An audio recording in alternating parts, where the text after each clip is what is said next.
રાધાજી એકદમ અવાક છે.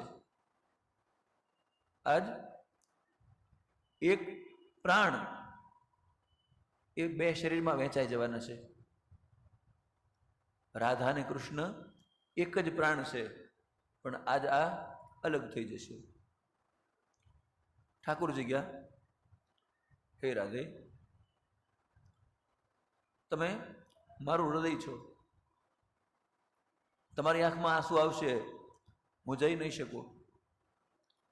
ખભા પરથી કાળી કામળી એ રાધાજીને આપી, કમરમાં ખસેલી મુરલી આ રાધાને આપી.